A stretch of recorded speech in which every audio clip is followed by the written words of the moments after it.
Hi RCPC friends, I'm here with you to provide some instruction and guidance for this week's Lenten Box activity.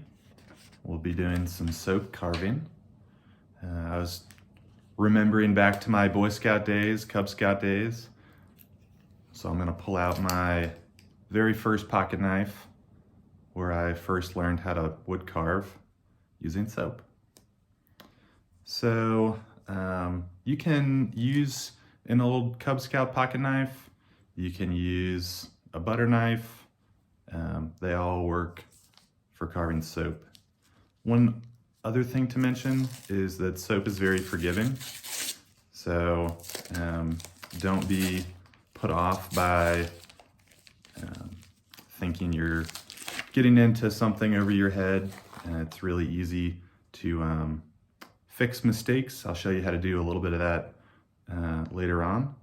But so you'll unwrap your soap, nice bar of soap here, and you can use a toothpick, you can use the knife tip to just mark a cross outline on your soap.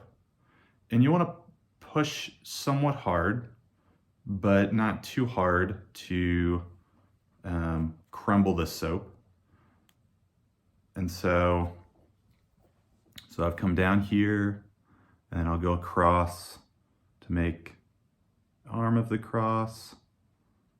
One thing to note is probably wider arms, wider cross pieces are gonna be a little bit easier to carve. I said soap is forgiving, but there comes a point where it just breaks. So we'll do a quick outline with a toothpick or with a knife tip. Be careful if you're using your knife tip, it can be somewhat of a dangerous task.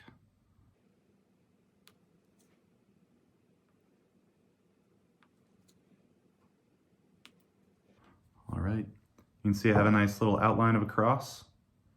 And then I found it to be helpful to maybe take your knife and just push on those lines a little bit to make a little bit of a deeper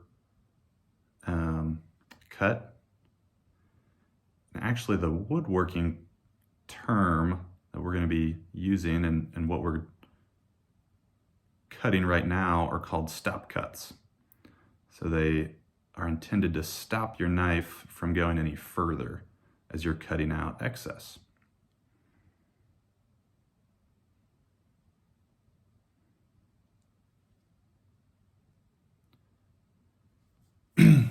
So have my outline here.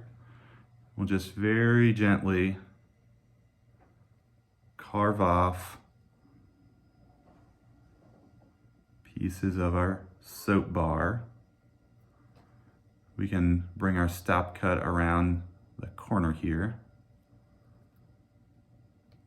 See, my knife just stopped right where I had made my stop cut. Keep on carving out little by little. Smaller chunks are easier to work with than larger chunks. Move down here to lower section. Again, if you're using an actual knife and not a butter knife or a plastic knife, just be careful, especially when carving towards yourself.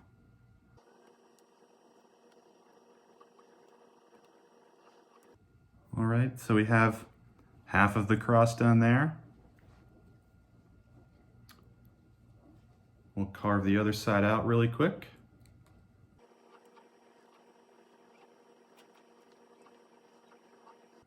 Taking care to take small chunks out so that you don't slip and hit your finger or take off part of the soap that you don't want to take off yet. You can take your time, it can be relaxing to carve. A lot of people do it as a leisure activity.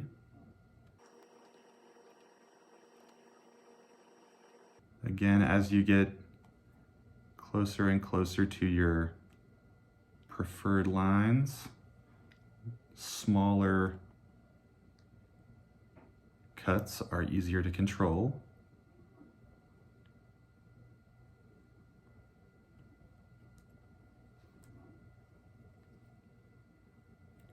Now you might notice that's how straight your cut is across the soap will not be as straight as you think it is or want it to be.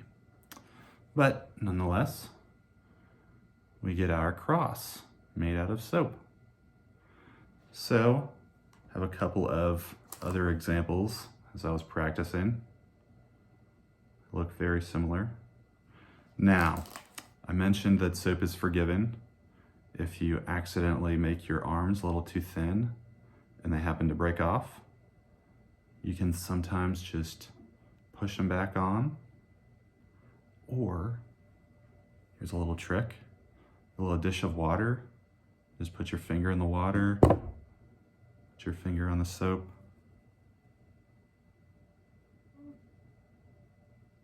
There.